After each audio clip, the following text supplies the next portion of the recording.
Hola, bienvenidos a el último capítulo de la saga que he llamado como construir y testear un API server. Este será el capítulo de las conclusiones y de las consideraciones finales. Así que ya mismo voy a compartir el material. Bueno, voy a usar un pequeño PPT como material. Vamos a cambiar acá el puntero. Como les decía, va a ser el capítulo de las conclusiones y las consideraciones finales. Básicamente, como conclusiones voy a tratar el tema de cómo, cómo armar un servidor de producción usando Django, dado que el servidor web que tiene Django es para testing mientras se va construyendo el proyecto, digamos, ¿no? Es decir, que es lo que he venido usando hasta ahora. Entonces hoy les voy a contar cómo hacer para armar, digamos, con un proyecto en Django, en este caso, un proyecto de APIs, construir un API server, cómo armar con eso un servidor de producción. Bueno, ¿por qué hay que considerar esto? Básicamente por una razón, y es que Django, como un servidor de desarrollo, hay un montón de fortalezas que no tiene, y por lo tanto para ponerlo en producción no sirve. Por ejemplo, es muy débil en las cantidades de conexiones simultáneas, en funcionalidad, y sobre todo, por ejemplo, no admite en forma directa, digamos, un protocolo HTTPS o puerto 443 de TCP/IP. Entonces, es ideal para usarlo mientras se está desarrollando, más no sirve para montar un servidor o un servicio en producción. Bueno, entonces, ¿cuál es la alternativa? La alternativa es usar alguna stack disponible o alguna de las combinaciones, y la que más me gusta a mí es esta, formada por Nginx, por Unicorn, Django y, bueno, la base de datos, ¿no? Aquí un poco está dibujado el workflow o el stack de aplicaciones que se utiliza. Nginx como un servidor de contenido estático, Unicorn como un servidor HTTP, WSGI o Web Server Gateway Interface. Ya vamos a ver qué es eso, con un poquito más de detalle. Django como un application server, y, bueno, detrás de Django, digamos, la base de datos y la lógica, que es básicamente lo que queremos ejecutar o consultar, ¿no? Si analizamos los protocolos digamos, que están presentes en esta construcción, bueno, el cliente con su aplicación, el browser, básicamente, su navegador, hace una consulta hacia la aplicación. Esto es un request de HTTP. Nginx es el web server que entiende HTTP, y que acá Nginx va a cumplir varias funciones, ¿no? Depende cómo se lo configure. La primera va a ser un servidor de contenido estático, o sea, todo lo que es imágenes, todo lo que es hojas de estilo, JavaScript. Él es muy eficiente sirviendo rápidamente eso. En toda aplicación hay componentes como los que acabo de mencionar. Nginx es muy bueno haciendo balanceo de carga. Por ejemplo, si hubiese más de un servidor, aquí a la derecha, hubiese más de un servidor, es muy bueno haciendo eso. Es muy bueno manejando una cantidad importante de conexiones simultáneas. Tiene un esquema de trabajo de workers, worker connection. Hay un maestro, un supervisor que gestiona todo eso. Es muy bueno, es muy liviano. Tal es así que hoy es uno de los web servers detrás de Apache, es el más utilizado, aunque tiene una arquitectura diferente. A mí me gusta más, sin ser un experto. Eh, es un web server muy apropiado para utilizarlo en un sinfín de entornos y contextos, ¿no? Luego, este request que atiende Nginx y que ve que, digamos, tiene que ir hacia adentro, hacia la aplicación, eh, digamos, traslada ese request a HTTP y lo recibe Gunicorn. Gunicorn es también un servidor HTTP, pero que habla este lenguaje, WSGI, Web Server Gateway Interface, que es un estándar en Python para hablar con aplicaciones o application servers que no entienden HTTP, sino que en este caso hablan WSGI. Bueno, ¿por qué es necesario este middleware o esta etapa? Porque cuando a Django se le deshabilita el servidor HTTP, no habla más HTTP y lo que habla es WSGI. Entonces, por eso es necesario un servidor como Unicorn que habla hacia un lado HTTP y hacia el otro WSGI.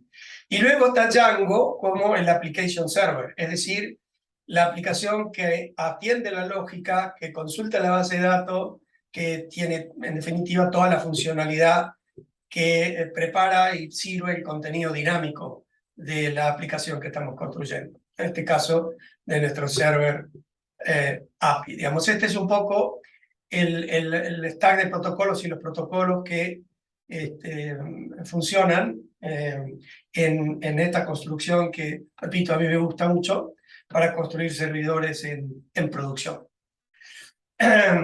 Y si vemos este slide, aquí ya hablando un poco más en detalle de protocolos, Nginx atiende el HTTP request. Otra de las funcionalidades importantes que tiene Nginx es que es proxy server, es decir, él esconde el resto de los servidores o los servicios con sus puertos HTTP, los esconde, presenta un puerto, por ejemplo el 80, y hacia aquí adentro puede haber distintos servidores corriendo en puertos diferentes y él los enmascara, digamos, ¿no? Por eso acá hace la función de proxy. Entonces, Nginx atiende el request, lo que decía recién, atiende el request, lo pasa a Gunicorn, Gunicorn lo recibe, pero no puede pasar el HTTP porque Django ya no habla más HTTP porque fue deshabilitado el servicio del servidor HTTP. Pasa el WSGI request y viene el response, y bueno, y hacia el otro extremo vuelve el requerimiento resuelto, ¿no? Entonces acá se puede ver bien el esquema de web server y application server, ¿no?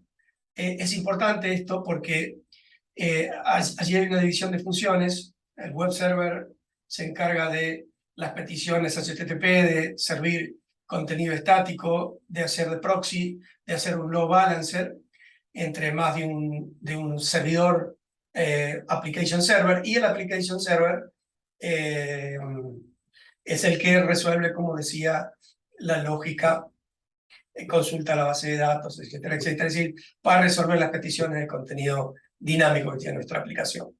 Bueno, esto es lo que a mí me gusta y sugiero que se piense en configurar o arquitecturar cuando se habla de un servidor en producción.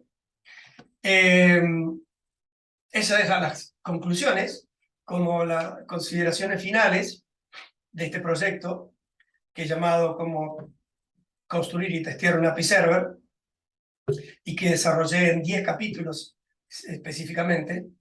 Decía como consideraciones finales un poco recordar por qué decidí armar toda esta secuencia de contenidos, y es porque en el mundo del automatismo, en el software en general, pero en el automatismo mucho más, las APIs son un componente imprescindible.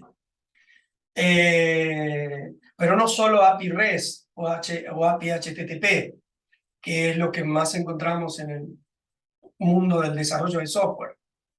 En automatismo, ya sea automatizar procesos en las redes, en cloud, digamos, en plataformas de virtualización, en infraestructura en general, encontramos una diversidad de tipos de APIs. Encontramos APIs que son HTTP, dentro de ellas REST. Bueno, la diferencia un poco lo conté en capítulos anteriores, por lo menos en definiciones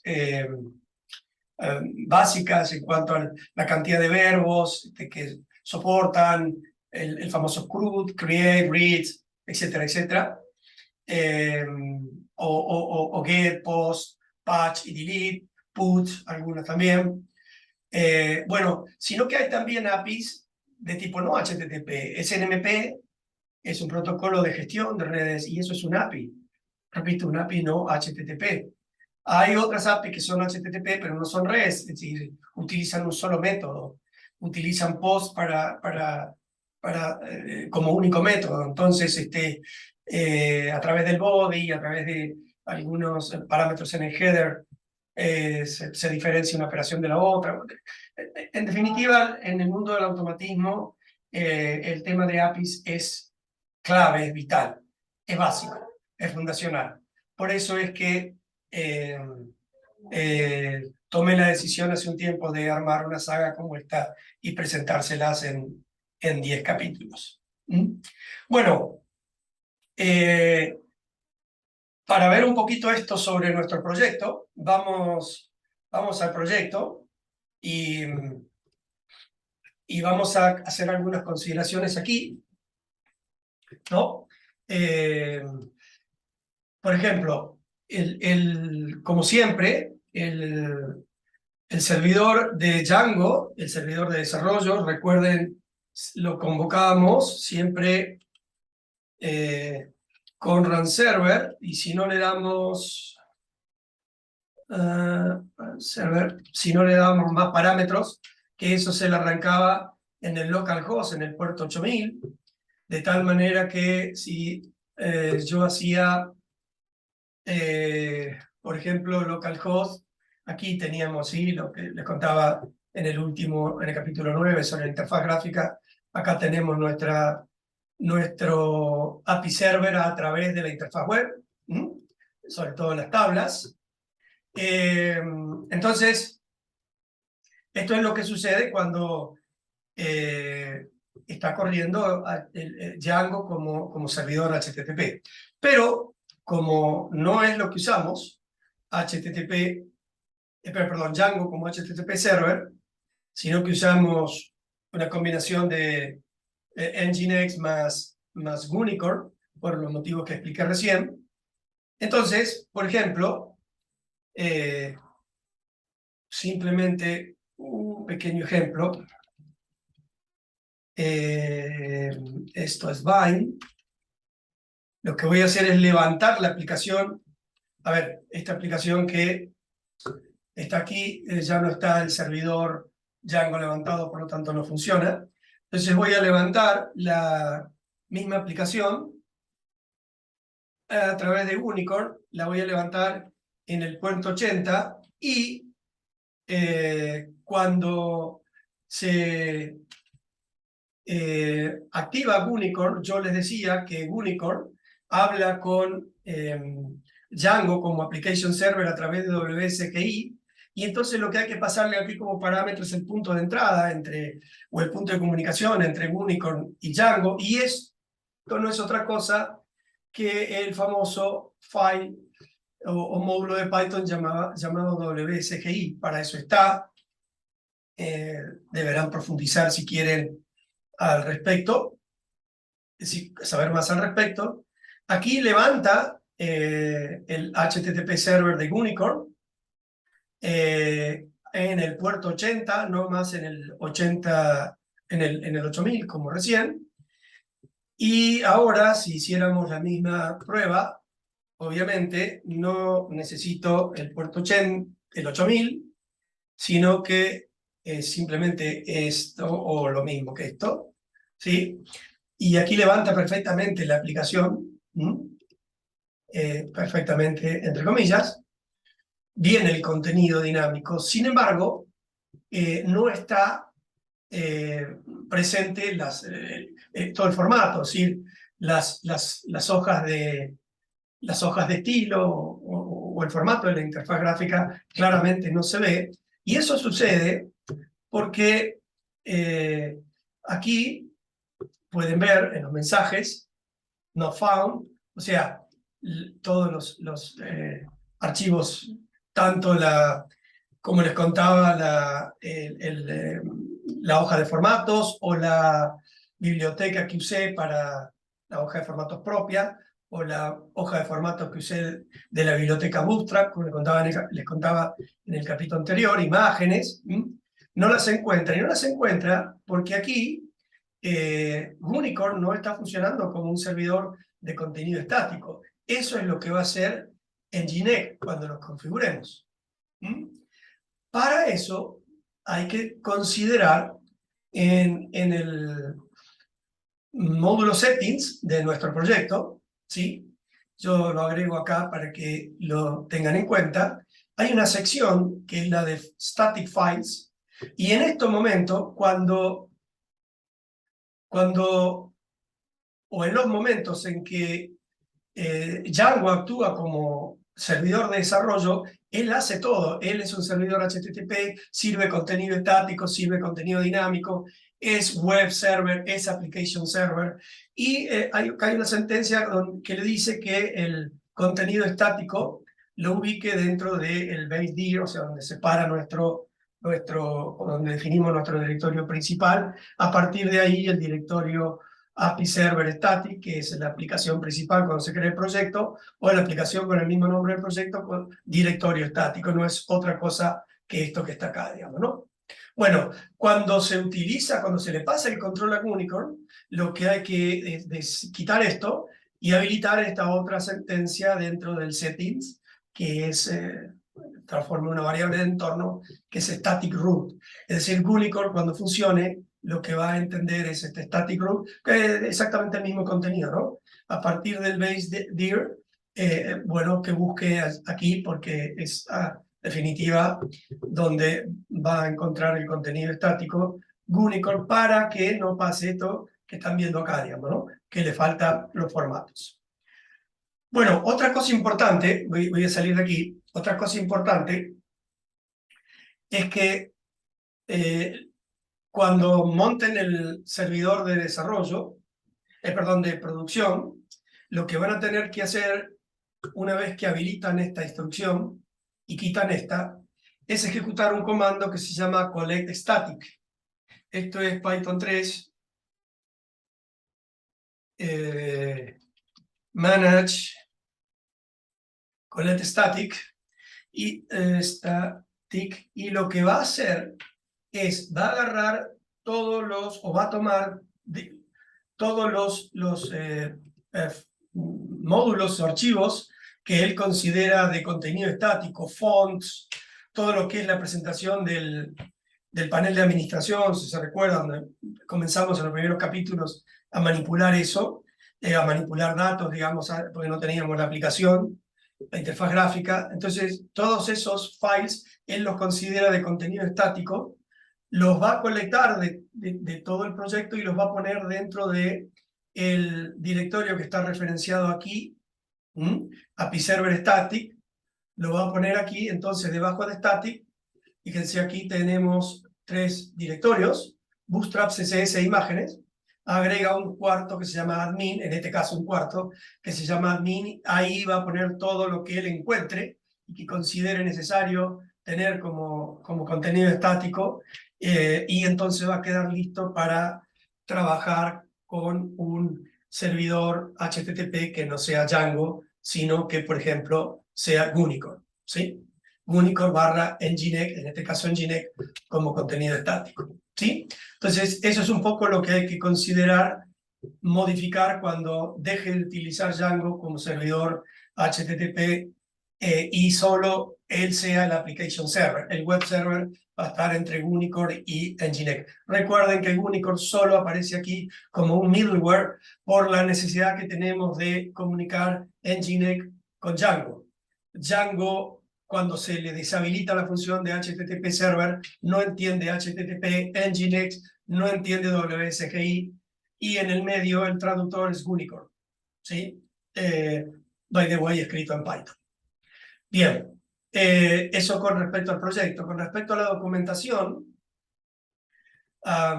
aquí yo les acerco, bueno, tienen documentación acerca de Gunicore, de lo que es Gunicore, tienen documentación acerca de, vamos a cerrar esto, acerca de Nginx, lo que es el Nginx, para qué se utiliza, a dónde es bueno, a dónde es apropiado. Bueno, cómo instalar y cómo configurar Nginx, ¿sí? Entonces aquí tienen información para profundizar un poco los conceptos que les estoy dando, ¿no? Finalmente, yo agregué aquí un directorio que se llama adicionales, que no tiene que estar dentro del proyecto. Este adicionales ya mismo lo voy a pasar hacia el repositorio. Entonces, le vamos a poner acá al commit nombre. Bueno, ya está entonces el repositorio actualizado. Pero, ¿qué les iba a decir? Les iba a decir que agregué una carpeta adicionales a donde tienen ejemplo. Bueno, está la presentación esta que usé hoy para contarles acerca de conclusiones y consideraciones finales. Y acá les pongo unos files que son unos ejemplos de cómo configurar tanto Gunicore como Nginx cuando se decide pasar a implementar un servidor en producción como les acabo de montar, ¿no? Bueno, aquí le paso los archivos de configuración necesarios, y específicamente en el repositorio del proyecto les agrego un link a un artículo de DigitalOcean que está muy bueno, que es justamente cómo setear un servidor o un servidor en producción usando Django más Nginx más Gunicore, en este caso en Ubuntu, pero bueno, eso es un poco, digamos, solo tema de comandos en función de la distribución de Linux que tengan, pero aquí hay una guía bastante buena para armar un servidor de producción, y sí les adjunto, como les mostraba recién, los archivos de configuración de los servicios, tanto del Gunicore Socket. Un socket es la forma en que Nginx se comunica con un Gunicore, luego el Gunicore Service, que es la forma en que Gunicore se comunica con a Django como el application server. Y obviamente Nginx para ser configurado en función de cómo se quiera que trabaje, si sirviendo puerto 80, puerto 80 y 443, o sea, HTTPS, si lo queremos si queremos que haga balanceo y que en su función de proxy, qué es lo que va a enmascarar, etcétera, etcétera. Bueno, así que este es un poco el final de esta saga. Les repito, la hice porque es importante en el mundo del automatismo, tanto de las redes como de la infraestructura, entender bien de APIs, el concepto de APIs, el concepto de endpoint, lo que es un endpoint, la lógica, los protocolos. Y entonces me pareció importante armar un proyecto como esto. Finalmente, dentro de nuestro sitio, aquí he decidido crear un portal que le llamé Educación. Esto que ven acá está armado así con Django más Gunicore más Nginx. Este portal, esta pestaña la hemos agregado, es un portal de educación donde vamos a ir poniendo distintos temas. El primero es el API Server. Este es exactamente lo mismo que que he presentado a lo largo de estos capítulos. Sin embargo, acá hay digamos, una explicación un poco más ordenada de para qué se usa un portal como esto, sobre todo para educarnos en este tema de APIs. Ese es el primer tema que presente, va a haber otros.